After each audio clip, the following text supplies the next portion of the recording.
I think that after seeing the Page versus Page finals 2 times, I've always said like, okay, we have to have a Indonesia versus Philippines or a Philippines versus someone else kind of a grand final, and we are given it. Oh yeah, and now you can hear the crowd roar when we see we're going into the draft of this first game in the best of 7 between APBR going up against ONIC, where again, they faced each other before. APBR, will they ban out the Nolan?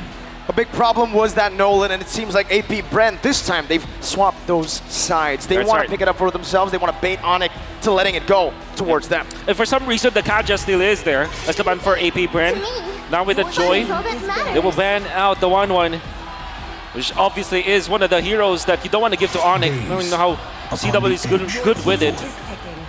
Oh yeah, right now looking at the bans here, APBR banning out the Kaja as well as the Joy. ONIC now with the Faramis as well as the Guinevere. We've seen how ONIC, they have the capability of taking a team fight and making sure that just one is needed for them to close out the game. But I gotta talk about mental here, Wolf, because again, APBR, after losing, they couldn't reset, they couldn't get back into the game. But today, should they be fired up going up against ONIC, or should they calm themselves down? They really have to be calm right now. That's what they need to do, because you have a 7-game series ahead of you. You don't wanna exhaust your energy just trying to be, be good at the game or trying to fix your mental. You have to really resolve all of your energy so that you will win the 7-game series. By the way, I think Fredrin is going to be the first pick. That's what I heard, what we can see from the crowd. Quickly answered by a Valentina, even when there's a Fredrin, and of course, I believe that was Bruno. And also the Nolan ban, right? Instantly respect here from ONIC. They know how hard it is to go up against the Nolan. They know how hard it is to play against it. They played it yesterday against APBR, and it's a Dyra. What? Dyra. It's a Dyra pick. Very early on. For the folks watching at home, don't worry. The pick and bans is still ongoing, and we're witnessing here, looking like, the Dyrov is getting picked up. Looks like they want to answer the Fredrin very early on. Arlet is open. Always on the way. There is Matilda, obviously, that's that we can see right now. Very early Brody here coming out from APBR. Looking like they want a lot of damage coming in from the goal lane here. And we can hear the crowd cheering for the Matilda pick. It's a comfort pick, right? Not just the Matilda, but also the Brody for Super Marco. If they want to really just get into the game, snowball it out of control, they need to play for Super Marco. I think, for me personally, it has to be, when I'm talking about the highlight players of APBR, it's their roamer and their gold laner. So if Super Marco gets facilitated with a great hero that can bully and look for that snowball early with a roamer that's so mobile, they can get these lanes all ahead with a Fredrin in the mid lane to just hold ONIC back. It seems like they're doing exactly what they did to Blacklist yesterday. Tigreal, obviously one of the heroes that is going to be rising in popularity, at least in M5. And Paquito immediately going to be the ban for APBR, who is blue side, red side, I mean.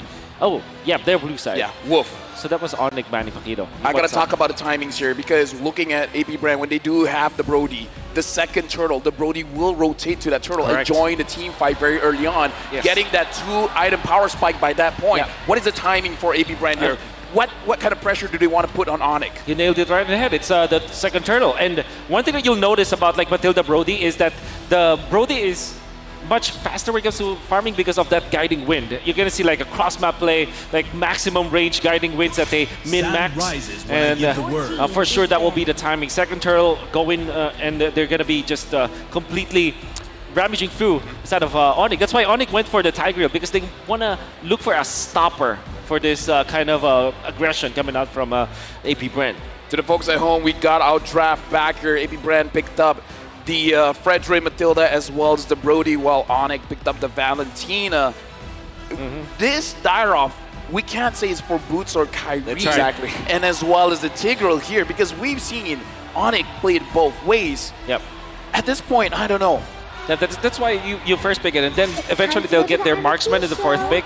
Lilia being banned here by ONIC. They might consider getting the Claude or a Fredrin a Carry, in fact, because Carry is great against the Fredrin, and in a way it can man up against the Brody, or at least hand-to-hand combat against that Brody, and we know for sure that CW is a player that can actually play that hero. That's something that maybe ONIC are looking to attack from the angle that they can actually secure, well, maybe not a gold laner here, save the gold laner for last. Yep. I do want to bring up the point that for ONIC, I think even in yesterday's series, right, we didn't get to see ONIC on the red side at all. APBR decided to take it away from ONIC all 3 games.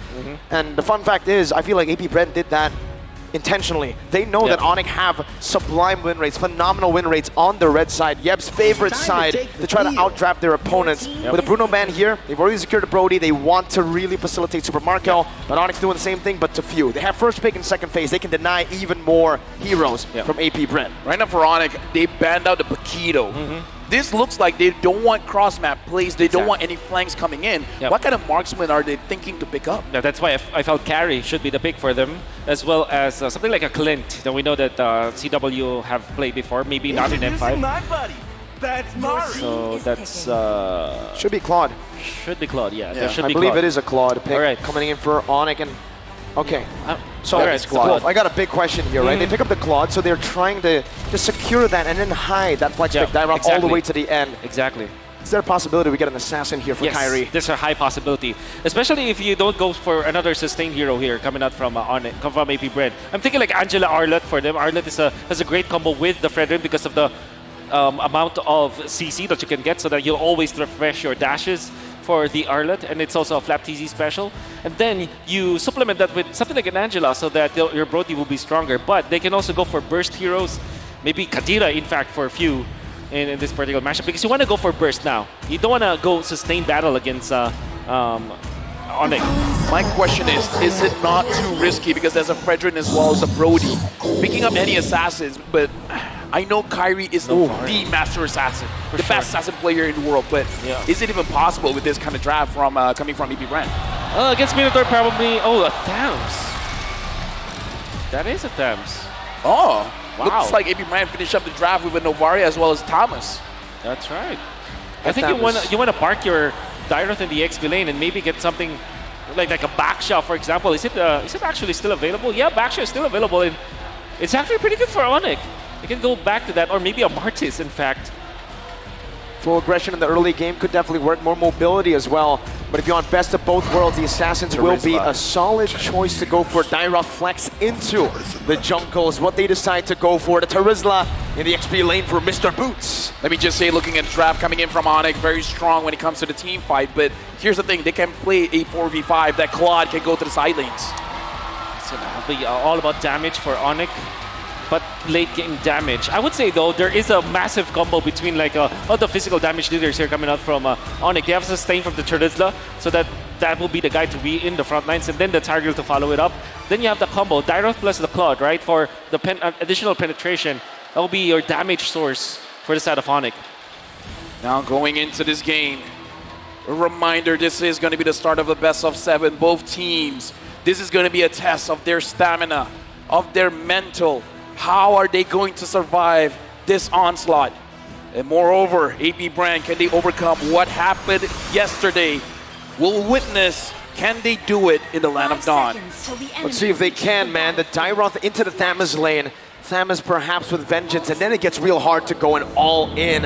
What the Dyroth loves to do, and what both teams loves to do, is that early game pressure. We're fighting head on, guns blazing into the early game. Lavelle Wolf, sounds like we're in it already. Yep, we are in the game, but for now, we are going to make sure all things are... Let's try to cast the game while listening to it. I can listen to for them trying to take the purple buff right now. They're taking the purple buff, yep. That's a purple. And the Novaria is helping out. Yep. Helped out. He's now in the mid lane trying to clear the wave. Exactly. And I kind of feel like both EXP laners are freezing-ish the lane. They're looking at each other and just trying to poke each other out. In fact, they freeze it so much, I think there's a pause. Oh, yeah. There might be it. That might be the case right now, right? We're just holding up again. We got some Filipino fans in the building, as expected. And it's all about that support right now in Rizal Memorial Coliseum. Before the folks watching back at home and also the people watching in the venue, please do be patient with us as we deal with some issues. Yeah, but it's okay. While the pause is happening right here, we do have to talk about how both teams want to approach this fight. Because again, looking at ONIC, the thing that I'm looking at is because when they ban out the Paquito, they have a better chance in case if anything goes wrong. CW can go to the side lane. And I kind of feel like with CW, specifically CW on the Claude, it's not impossible for him to win a 1v2 situation. Not at all. I think he's one of the best weak side gold laners in the world right now, but he is facing off against Super Marco, who this time has his comfort hero. In all the times that I feel like APBR has won an international tournament when they were representing the Philippines for ISF and SEA Games, it was on Super Marco getting a bully pick in the gold lane, and then they snowball from that Brody to rotate him across the map. Exactly what we saw again from APBR against Blacklist yesterday. They were able to utilize Super Marco to rotate to neutral objectives. It's a strange angle to attack from, but it is an angle that is optimal for APBR. And even that's even more applicable for this particular game just because of the Matilda, right? I think that we've seen this so many times. You park the Matilda in the middle of the lanes, mid to bottom, for example, or bottom or top to mid. That you utilize the guiding wind, maximum range, and because of the wilderness blessing and available for the Matilda, you really cover up so much ground. And the guiding wind, it looks like a massive teleport spell afterwards. So. You're definitely going to see that kind of playstyle coming out from APBR. Right now, looking at the draft index, looks like in terms of the late game potential, both teams are quite equal. But when it comes to early to mid game potential, it is for ONIC. So having this Dyroff in the jungle, it is going to be pretty strong going up against the Fredrin. However, looking at a combination here, Wolf, the Fredrin, the Matilda, the Novaria, as well as the Thomas, if the Thomas joins during the turtle fight, I'm not entirely confident that ONIC can really secure things, even though they have the early to mid game potential. I guess because of the fact that they are ONIC, you know, maybe they can secure it. But no, technically speaking, there's a definite like approach here for the side of ONIC. The way that they will set up their box, it will be the Turtles first, like tanking all of the damage. Badu Smith gonna be there, so the levels as well as the EXP is important for Boots. Then you have the Tigreal coming out from Keyboy for the surprise plays. You would not see Kyrie as well as Sans leading the charge because of the two big boys from ONIC that might be their setup for the box. And with that box, that's the big, I feel, issue for both these teams, right?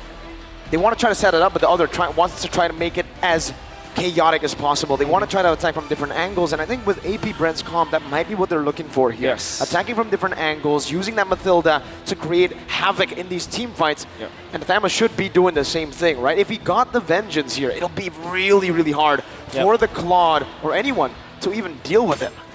Let me misuse my power at the moment. Misuse? Yes, because right now, while the players are on stage, I want the players to hear the crowd cheer. If you're with ONIC, chant ONIC. If you're with APBR, chant APBR. And Mirko, I know you're with ONIC, so let me hear all the Sonics. ONIC! Oh, we're in the game! We're in! Let me hear APBR! And with that, let's jump into the game. We're in, all right. ONIC versus APBR in the early stage. Already 1 minute has elapsed. And what does it look like so far? Maybe we can take it slow with the emblems first here, Wolf. Yeah. We haven't seen them actually right now. Yep. We're going to be looking at towards that later on. I'm actually surprised that Brave Smite is Kyle Tzi's choice, because I think that in the Philippines, we're the kind of region that likes the Quantum Charge actually on that particular hero. And Zap Tz going in for Impure Rage. Now, one thing that we do know about the Brody is it's a great laner. Like 1v1 almost wins almost all of the matchups. And right now looking at Kyrie already setting up for the Turtle. Keyboy absorbing quite a lot of damage coming in from Few as well as Ogwen. Not going to be having priority going into the Turtle fight. Kyrie's holding it, resets it. Sounds and Boots rotating over. Both teams looking to go and contest for the first Turtle of the game. Flap Tz already regaining that prio in the bottom side of the map. But both teams are still hovering over. Yeah, right now again, APBR, they do have the Astral Echo to find the opposing side, but Boost goes in. 3-man penalty zone off the Sans' damage coming down, and that's going to be Keyboy who shoves them back. Kyrie winning the Red Tree battle with the implosion coming down as well. Now he's gonna view. Very low first blood picked up by Sans, but a good appraiser's wrath turns it around. Now Boots all alone. It's a 2-for-1 trade. Make it 2-for-2 for the Turtle, but if Boots gets taken down here, ONIC will lose out in the first fight of the game. Flapteasy. Congratulations, ONIC got the Turtle, but they had to pay with 3 members. It's not even worth it, Wolf. Not at all. At the first Turtle fight, you don't want to get that Turtle in exchange for 3 heroes. That's the AP brand.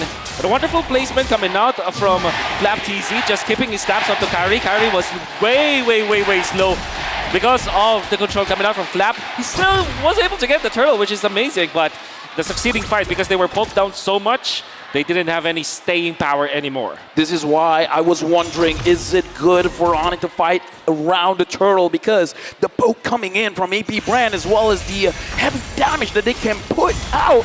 Flapteasy wants Keyboy.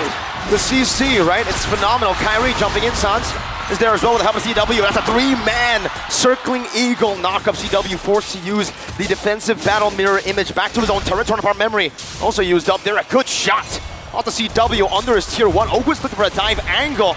Jumps in with the guiding wind. Super Marco looking for the stun. Battle mirror image out. Super Marco gets 1 hit on the turret gold and backs away. Be great for CW for sure, as he's able to stand his ground. But overall, this is really good for AP Brand, because now they are overtaking the jungle. Flapteasy and Oguin, the coverage that they have because of the guiding wind and the sustain that they have with you from long distance. Woo! Even an appraiser's wrath, just to keep Keyboy at bay. They know how big the playmaking is. Boom. Dude, the impact is so huge. The entire map lights up. And speaking of the entire map, it looks like what AP Brand is trying to do is try to cover 51% of the map. They're making sure ONIC stays honest. ONIC stays in their path. I love the crowd, man. I really do. They're cheering for the screen going back to normal ONIC. Some good damage on Oguin. Astral Echo connecting onto all 4. Flapteasy holding onto the Turtle. That's a good Astral Spear onto the back. Boots going to be zoned away for now. Flapteasy jumping in, getting a taunt, knocking Boots up. Flapteasy doing the same thing. Now with the Infernum and the circling eagle. Boots with a flicker backwards. That might just be a kill. DPZ to fall back. Gets a snipe from downtown. That is Keyboy who's forced back, and now the entire ONIC have to pull back. Massive pokes coming out from AP Brand. The positioning, Oguin was so instrumental in that, as well as Flapteasy. This surprise pick with this Matilda and this Dams will make it difficult for ONIC to get some territories, get some ground, and Few being on point with the spear. The way that I see it, AP Brand wants to tell the Sky Kings, stay down, stay grounded. We're not gonna allow you to fly. But looking at the pacing here, I gotta ask you, Wolf, is this enough? Because ONIC, it looks like they're fine moving in this pace. Oh, definitely. This is what they need to be doing. And the thing is, they're not really like stumbling, or they're not giving anything for ONIC Esports again to kind of move on. And I think this is the way that they're handling the left side of the map with the Brody, the top lane, gives them so much ground to work with and so much control at the early stages of the game. And with a 3,000 gold lead, they're really dictating the pace. They're already rotating up top. They know where the battle mirror image is going to be placed down. CW, no turret there, but he backs up to the battle mirror image. And now ONIC are looking for a counterattack, but it is going to be fumbled instantly. AP Brent spot them, and they know exactly what they were planning. Right now, I gotta ask Wolf, what is ONIC able to lose out? In terms of trading, they're losing turrets. How many turrets can they afford to lose? Well, they do have good late game. I think they're going to be happy just keeping all of their outer turrets before the first Lord. Again, that's already a good sign for ONIC. Because right now, I mean, if the first Lord goes in favor of AP Brand and they don't have their turrets anymore, that's going to be a very bad problem. But I think, just to answer your question, that's the most that they can have. All right, looking like ONIC, they got to keep that in mind. ONIC got to keep that in mind, man. If they want to make sure that they are still breathing into the game, they got to make sure when the Lord happens, the outer turrets are safe. Looking at the mid, very healthy. Looking at the EXP lane, looks like it's generally quite okay as well. Yeah. And now looking at the turtle, it's in favor of AP Bren, with 3 members of ONIC getting spotted out. Boots walking up now. Flapteasy dealing some damage on a Keyboy, poking him down with an Astral Spear, connecting onto the back line as well. encircling Eagle, knocking Kyrie up, zoning them away from the turtle, and Boots is forced to run away. Flapteezy just wreaking havoc as Calteezy picks up the turtle. Once again, 3 turtles to AP Brent, no contest from ONIC. We gotta talk about Flapteezy here. He's really pushing everyone from ONIC away. How's he doing this? No, this is the strength of the Thames with the Impure Rage and the threat of the Vengeance. Then there's always that Ogwin factor where no matter what happens, he's gonna be safe. That's why the two of them just go together, and there's nothing that ONIC can do. The early game tempo from the side of AP Brand was dictated by this Thames as well as this Matilda. Well, good news for ONIC fans because EW is still deathless. Sans is able to protect himself with the ult coming in from Matilda. So far, a pretty slow-paced game. It looks like ONIC, again, this is the kind of pacing that they are forced to go into. But Kyrie, now, again, the question to Wolf, can Kyrie farm up enough that he can cause trouble for AP Brand? It's not just about himself. I mean, the answer is yes, but Kyrie still secures it. Kyrie still secures it. The answer is yes, but he really needs to find his teammates. I think, you know, when you look at the Dairoth, you would think that this is a singular hero or an individual kind of hero, but it's not. It's a combo-based hero. You need someone else with physical damage to combo with you so that you're able to just make full advantage of the passive as well as the kit that Dairoth has. So I guess for Kyrie, yeah, surely you can farm up, but you need to utilize your teammates as well. Exactly, right? It's not a solo hero here, especially I feel like the way that Kyrie's building towards, it's more of that utility build. Anti-Cuira's first item, only a Fury Hammer to help him deal some damage and a little bit of penetration. So this pick is really reliant on everyone else dealing damage. He's a utility jungler. Help me understand this, Wolf. Why is Keyboy positioning the way that he is positioning now? It makes me wonder. He doesn't have any teammates. I think he just wants to make sure that the purple buff will be at least watched. And there's really nothing that they can do right now aside from farming. He's spending his time here so that he's going to be able to land a wonderful implosion once they see the other members. Looks like they're setting up on the board here. Sans flickering out. Astral Echo thrown out as well by Sans in panic. And I feel like for Keyboy, is he trying to learn from his idol? The BBB, the big brain below, and now it's the BBK, big brain Keyboy, perhaps. And here's the thing, AP Brand, no one sees this. No one knows where Keyboy is, but even if he gets a 5-man implosion, will the damage be enough, Wolf? Maybe they have the Dairoth, so they can. The damage will be there. But AP Brand's damage as well is quite massive. Look at the poke coming in. Boots is already down to half. Even the Lizard did not spot out Keyboy. Yeah. Another Astral Spear. Boots taken low. Penalty zone. That's a DPZ, but not a defensive penalty zone. That's a desperate penalty zone from ONIC. A 4.8k gold lead, building up to 5k, and it has halted any shot of ONIC to look for an angle to fight. It looks like Keyboy abort the plan. This is not going how we want it to go. Keyboy returns, and now ONIC, they got to pre-plan what else are they going to do. Astral Echo finds 2. Fish and mailed. ONIC forced back into their tier 1, and Super Marco, Mr. Reketiano, picks up that tier 1 in the mid lane. The Turret Eater. Oh, this is definitely going to be AP Brand's power spike. And ONIC need to hold their ground. AP Brand's lineup with this Matilda, with this Brody, they're very, very strong at this moment. And the thing is, because of the fact that Few had a great time in the early stages, he's going to be the one to supplement the damage in the latter portions of the game. So AP Brand, even their composition is like this, they're not technically just an early to mid kind of a lineup. They do have the late game because of this Novaria. ONIC needs to respect that. They need to make something happen now. How's the clear though, right? I mean, ONIC right now, they're trying to deal with just a super minion wave. It's not and it's not good. We saw the main reason they were able to come back was that wave clear with the Lily. SCW gets poked by a torn apart memory. Zone back to his base. Something about ONIC, I believe, and I kind of feel like all the Sonics believe, as long as the crystal is not destroyed, because it's not just in M5. They did it in M4 as well. When the odds are not in their favor, they will find a way. They will be able to do the impossible. Dude, was that against the Valley, dude? Maybe, talk about memory. Oh, Kyrie forced back Battle Mirror Image defensively as well. ONIC have fended off the First Lord, but I would say it's quite value. AP Brent got half of the HP for the turret in the bottom lane. That's right. The Twilight Armor picked up by Kyrie, this is definitely a a reaction to what AP Bren is giving them.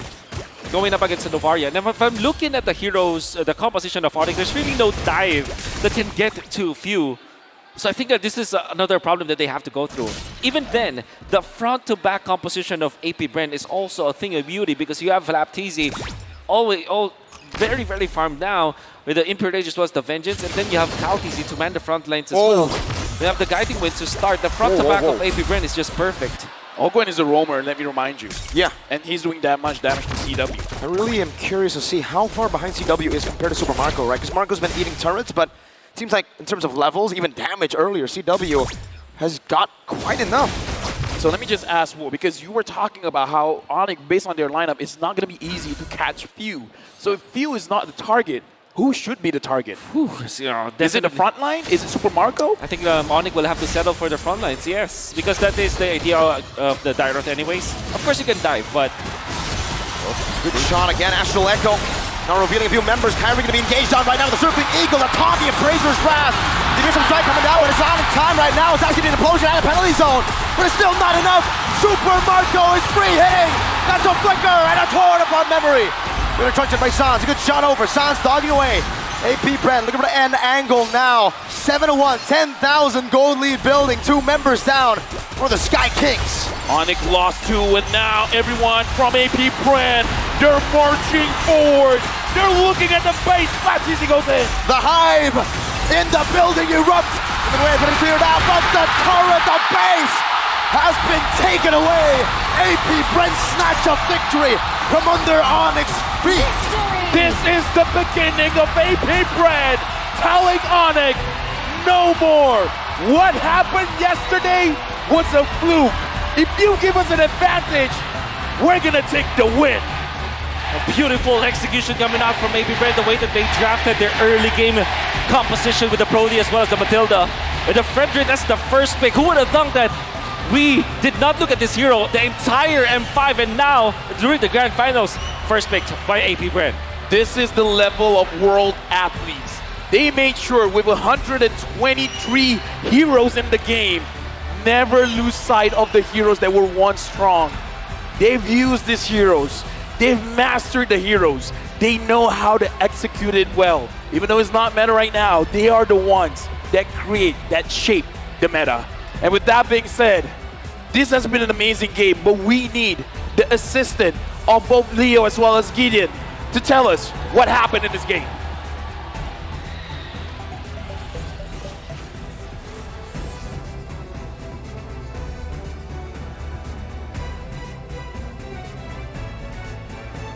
What a way to open up the series here with AP Bren taking the very first game. I couldn't believe what was going on, and especially with what the heck happened in the draft. They've learned a lot from the last time they've met, Leo. It's a much better way to go ahead and take control of an early game advantage that they very much had in game 1 in yesterday's upper bracket final, and now it's clear AP Bren has woken up. They have. They've opened up the draft, and more so, they've opened up some interesting picks here. And let me tell you, Leo, have you heard about this man? M2 World Champion. Season 6 and Season 12, MLBB champion. Oh my goodness, this man continues to roll harder and harder every single day. From level 1 to 4, he continues to dominate. He decided to pick Thamus this game. Have you heard his name? David Charles, the Filipino Cannon! I can't believe that Thamus debuted here in the knockout stage 2 with a dominant victory like this. He built the Vengeance, you see that? Yes, and honestly, for most Thamus players, that's the way to go. You're looking to be able to withstand the damage and honestly utilize your ult in the same manner to buy that extra bit of time.